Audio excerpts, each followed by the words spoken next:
Salut à tous, j'espère que vous allez bien. On se retrouve pour la review de Raw du 22 août 2022. Le show commence avec le caméraman qui court directement vers le backstage. Et en backstage, on voit Seth Rollins et Riddle qui se battent. Ils vont ensuite se battre dans le public et sur le stage de Raw.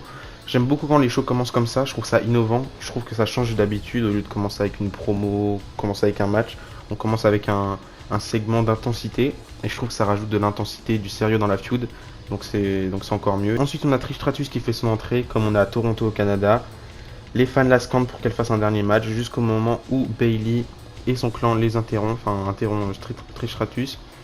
Donc on a Bayley et le clan qui font genre qu'ils aiment beaucoup Trish, jusqu'au moment où ils révèlent qu'en vrai ils l'aiment pas et que tout le monde s'en fout de ce qu'elle fait et de ce qu'elle raconte. Donc là, à ce moment-là, on aura Bianca Belair qui va débarquer. Et on aura Trish Stratus qui va dire qu'elle peut à tout moment sortir de sa retraite. Même si elle est à la retraite, elle peut à tout moment sortir. Du coup, elle enlève sa veste. Mais à ce moment-là, on a Bayley qui dit il y a un truc que tu n'as pas réalisé, c'est qu'on est trois et que vous êtes que deux. Donc à ce moment-là, on a Alexa Bliss et Asuka qui font leur entrée.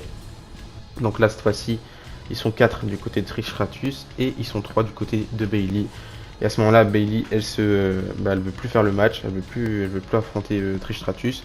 Donc on passe directement pour le premier match de la demi-finale du tournoi par équipe pour les petites par équipe féminin. Donc Io Sky et Dakota Kai contre Alexa Bliss et Asuka. Je trouve que le match était très très bien. On a eu un bon face-à-face entre Io Sky et Asuka, ça donne envie de voir le match par la suite. Il nous faut ce match-là en pay-per-view. Peu importe le pay-per-view, il nous faut ce match-là pour un titre ou pas. Ça va être grandiose. Du peu qu'on a vu dans le ring entre Io Sky et Asuka, c'était incroyable. Du coup, victoire de Dakota Kai et Io Sky sans surprise. Je pense vraiment qu'elles vont remporter le tournoi. D'ailleurs, on y reviendra un peu plus tard, mais il y a 2-3 petites news sur le tournoi. Je vous en parlerai un petit peu plus tard lors de ma review de SmackDown. Mais du coup, on voit quand même que sur le match, on essaye de protéger Alexa Bliss et Asuka parce que le match termine sur un roll-up. En vrai, c'est assez logique parce que avec Bianca Belair, elles affrontent du coup le clan de Bayley à Clash of the Castle dans 2 semaines. Donc il faut qu'elles restent un minimum solide. Et moi, en soi, un roll-up, ça me dérange pas. Je trouve que c'est un move comme un autre. C'est juste un move un petit peu plus fourbe. Mais après, c'est le but d'un match. Surtout quand t'es heal, t'as envie de remporter le match à tout prix. Du coup, tu tentes tout. Et un petit roll-up de temps en temps, ça me dérange pas. Pareil pour les disqualifications. Même si ça me dérange un petit peu plus parce que on n'a pas de fin au match. On sait pas qui a gagné légalement. Et du coup voilà, mais en soi, même ça me dérange pas tant que ça. Du coup, juste après ça, on a Kevin Patrick qui est en backstage avec Dolph Ziggler. Dolph Ziggler, il va dire que du coup, Austin Theory était meilleur que lui la semaine dernière, parce qu'ils se sont affrontés dans le main event et du coup, Theory a gagné. Jusqu'au moment où Finn Balor débarque, Finn Balor il va dire à Dolph Ziggler qu'il est comme les Mysterio, qu'il s'attaque aux plus jeunes pour rester dans la lumière. Du coup, à ce moment-là, on va avoir Finn Balor qui va dire que Dolph Ziggler il peut rien lui apprendre à lui, parce que en gros, il va le traiter d'enfant. Mais à ce moment-là, Dolph Ziggler il va dire qu'ils ont le même âge, du coup, ça n'a aucun rapport ce qu'il dit. Donc Ziggler, il fait une grosse gifle à Finn Balor. Il fait son entrée, mais au moment de faire son entrée, il revient en backstage en demandant à Finn Balor s'il compte venir pour le match ou s'il va rester assis ici en pleurant. Je trouvais ça très marrant et très sympa. Du coup, on a le match qui commence entre Finn Balor et Dolph Ziggler. Très très bon match. Je trouve pas que Dolph Ziggler et Finn Balor s'associent très très bien au niveau d'une ring à deux. C'est deux catcheurs excellents. Hein. Moi j'adore Dolph Ziggler, j'adore Finn Balor. Je préfère quand même Finn Balor. Mais je trouve qu'en un contre un, on aurait pu avoir mieux. Je trouve que le match reste quand même bien, parce que le public réagit très très bien, mais je pense qu'on aurait pu avoir mieux, et je trouve pas que l'alchimie est parfaite entre les deux. Mais c'est qu'un petit détail, parce au final, le match reste très bien. On a Dolph Ziggler qui a mis plusieurs fois, une fois il me semble il a mis un zigzag, mais ça a failli totalement, parce qu'au final on a Finn Balor qui remporte le match avec son coup de grâce. Et aussi j'ai oublié de vous dire, mais Finn Balor a changé de theme song. Enfin, il a repris son ancien theme song, mais il l'a un petit peu modifié, il est un peu plus dark et en vrai, il est pas nul, mais quand il redeviendra face, il faudra qu'il remette son ancien film song parce que toujours les films songs originaux, à part pour quelques-uns, ils sont toujours mieux les anciens que les nouveaux. Enfin bref. Juste après ça, on a Alpha Academy qui arrive dans le ring. On a Chad Gable qui veut lancer un Open Challenge pour un match en 1 contre 1. Je trouve ça bien qu'on remette un petit peu le Chad Gable sur le devant de la scène, même s'il a jamais été très très loin en solo. Mais moi, c'était l'une de mes équipes préférées à l'époque de American Alpha. Du coup, ça me fait plaisir de voir Chad Gable. Du coup, il lance un Open Challenge. Et là, à ce moment-là, on a Kevin Owens qui fait son entrée. Grosse pop pour Kevin Owens, parce qu'on a Toronto, du coup, logique. Il arrive avec son ancien t-shirt d'NXT et son ancien titantron de NXT, et je trouvais ça très très bien. Du coup, on a le retour en gros j'allais dire Finn Balor, de Kevin Owens de NXT. Et ça fait plaisir. J'espère qu'il aura plus de chances pour des titres par la suite. Il y en a beaucoup qui aimeraient bien le voir en équipe avec Sami Zayn encore une fois. Moi aussi, ça me dérangerait pas, mais je préférais le revoir un petit peu en solo pour le moment. Du coup, on a le match qui commence entre Chad Gable et Kevin Owens. Très très bon match. Je trouve que le match était très très bon. Il a duré une dizaine de minutes et ça, je trouve ça bien qu'on donne un petit peu de catch à Raw, ça fait plaisir. Sans surprise, victoire de Kevin Owens, mais qui cette fois-ci remporte le match avec son pop-up powerbomb. J'aimerais bien que le pop-up powerbomb redevienne son main finisher. J'aime bien le stunner, mais je trouve que le pop-up powerbomb, ça lui appartient plus que le stunner. Et puis même en général, je préfère le pop-up powerbomb que le stunner. Je trouve que c'est un peu plus stylé, même si le stunner, en vrai, ça reste un move mythique. Mais bon, voilà, victoire de Kevin Owens. Juste après le match, on a Kevin Owens qui va attaquer Chad Gable, mais on a Otis qui, euh, qui l'en empêche. Du coup, à ce moment-là, on a Otis qui rentre dans le ring. Là, on a le public qui scande Sami Zayn pour que Sami Zayn vienne aider Kevin Owens, mais bon, ça c'est pas passé, logique. Du coup, Kevin Owens fait un stunner à Otis, et ensuite il prend Chad Gable et il fait un powerbomb sur Chad Gable, mais qui retombe directement sur Otis, donc voilà. Ensuite, on a eu le retour in-ring de Bayley. Elle a affronté Alia. Je trouve que le match était quand même bien. Il était un petit peu nul, vraiment, parce que même le public n'a pas réagi et c'est pas étonnant. Après, je vais pas vous mentir, le public de Toronto aujourd'hui, enfin, à Raw, il était pas très très réveillé. De temps en temps, il était très bien, mais pas tout le temps. C'était pas comme Montréal qui était tout le temps à fond, tout le long du show. Mais du coup, on a Alia face à Bayley. Le match n'a pas duré très très longtemps. Sans surprise, encore une fois, victoire de Bayley qui remporte le match avec son Rose Plant. J'aime bien ce finisher, mais je préfère quand même le Bayley to Bayley. Moi, je suis un des grands partisans du Bayley to Bayley. Je trouve que c'est. Même si les gens disent c'est juste un Bayley to Bayley, bah en vrai, moi je m'en fous. Hein. Je trouve que c'est un bon finisher. Et j'aimerais bien qu'elle le reprenne. Peut-être pas en finisher parce que maintenant elle est plus heal et à l'époque ça faisait juste l'impression d'un gros câlin qu'il faisait à son adversaire.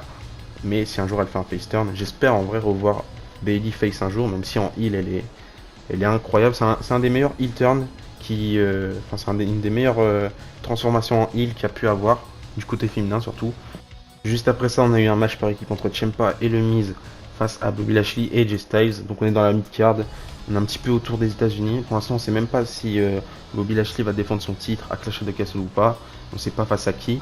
Enfin bref, le match était très bien. On voit que Ciampa, il y a de l'amélioration. Depuis que Vince a pris sa retraite, Ciampa il redevient vraiment bien. Et ça fait plaisir. Même s'il était pas. En vrai, c'était que le début pour lui dans le main roster quand Vince était là. Du coup, c'était pas dégueulasse non plus. Mais on le voyait un petit peu comme le larbin du Miz. Là, c'est un petit peu plus différent. Et j'attends impatiemment le turn de Ciampa sur le Miz ou inversement. Je sais pas comment ça va se passer. Mais j'ai hâte qu'il se sépare vite pour retrouver Ciampa. Donc voilà. Le match était bien, sauf que pendant le match, à un moment donné, on a AJ Styles qui est en dehors du ring. Et il se fait attraper par quelqu'un. On sait pas du tout c'est qui parce que pendant qu'il se fait attraper, on a du coup la personne qui se fait enfin, elle enlève son masque un petit peu. Et c'est quelqu'un avec ses cheveux bruns. Du coup, c'est pas du tout Dexter Lumis. Et à un moment donné, le Miz, lui aussi, se fait attraper par quelqu'un. Sauf qu'on là, on voit bien que c'est Dexter Lumis. Et c'est à ce moment-là que je me suis rendu compte que c'était juste un leurre en fait. Que la personne qui avait été utilisée pour attaquer AJ Styles, c'était un petit peu pour que la sécurité garde son attention sur lui. Et pour que Dexter Lumis puisse faire son truc. Donc voilà, je trouve ça intéressant et intelligent. Et du coup, à ce moment-là, on a Dexter Lumis qui kidnappe le Miz. C'est peut-être un moyen pour séparer le Miz et Ciampa, je sais pas, c'est la première chose qui m'est venue en tête, mais c'est intriguant et j'ai hâte de voir la suite. Du coup, victoire Ciampa et le Miz par disqualification, comme c'est le Miz qui s'est fait attaquer. Et après le match, du coup, on a Bobby Lashley et AJ Styles qui attaquent Ciampa. Donc voilà. Et puis, lors d'un retour de pub, alors que personne s'y attendait, on a la musique de Johnny Gargano qui retentit. Du coup, il fait son retour. Je suis soulagé parce que c'est un de mes catcheurs préférés et je voulais tellement qu'il fasse son retour à la WWE. J'étais tellement triste quand il avait annoncé qu'il quittait la WWE. Je me suis dit qu'il allait plus jamais revenir parce que à l'époque c'était encore Vince qui était au pouvoir. Du coup, dans le main roster, c'était foutu pour lui. Du coup, ça me fait tellement plaisir de le revoir. C'est dingue parce que quand il a quitté, je me suis dit directement il va aller à la All Elite Wrestling sans surprise. Mais au final, il revient à la WWE. Personne s'y attendait.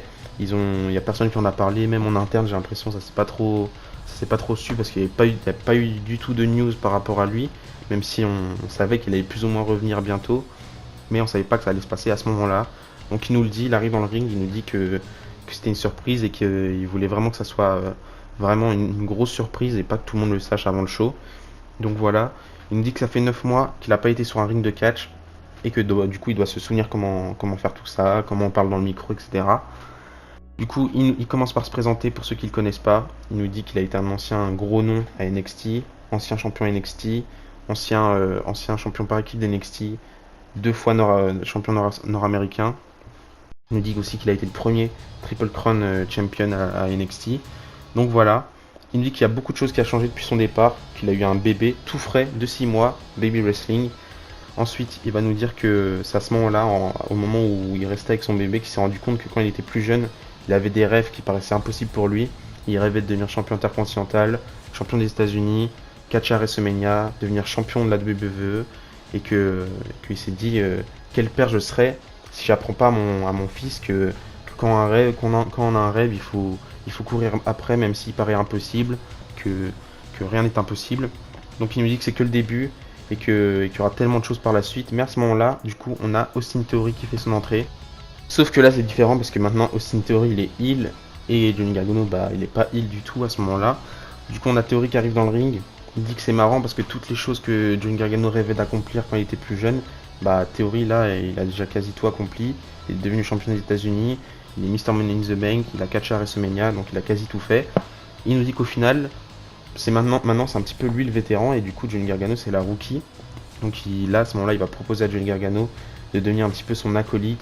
En gros Johnny Gargano sera là pour couvrir ses arrières et il pourra aussi tenir sa mallette mais in the bank pour au moment où il va cash in, en gros devenir son manager quoi. Et il nous dit que s'il veut pas faire ça, bah du coup Johnny Gargano il peut rester tout seul et il peut partir, mais que c'est pas ça ce que le public veut. Ils veulent un retour de The Way.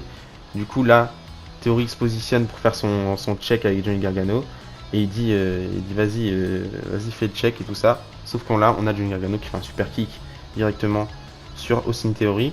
Donc là on peut imaginer tellement de choses par la suite. On peut imaginer une feud entre Theory et Gargano, ce serait intéressant en vrai. Pour la manette Money in the Bank ou pas, je sais pas. Mais ça pourrait être intéressant. Moi j'aime bien Theory en tant que Mr. Money in the Bank. Ça me dérange pas qu'il reste Mr. Money in the Bank, mais ça me dérangerait pas que Johnny Gargano devienne Mr. Money in the Bank. Parce que ça voudrait dire qu'il pourrait devenir champion du monde. Ça c'est incroyable, parce que personne s'y attend et ce serait ouf.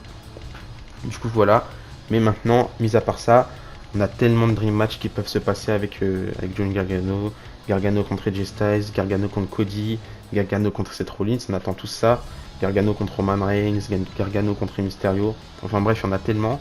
Et encore un remake de Gargano Ciampa, hein, pourquoi pas. Moi je rêverais d'avoir un Gargano Ciampa à WrestleMania dans le main event ou même pas juste un Gargano Ciampa à Mania, ce serait ouf. Donc voilà, on a tellement de choses qui peuvent se passer avec Gargano. Candice LeRae était pas là parce qu'elle était avec son bébé, logique en vrai.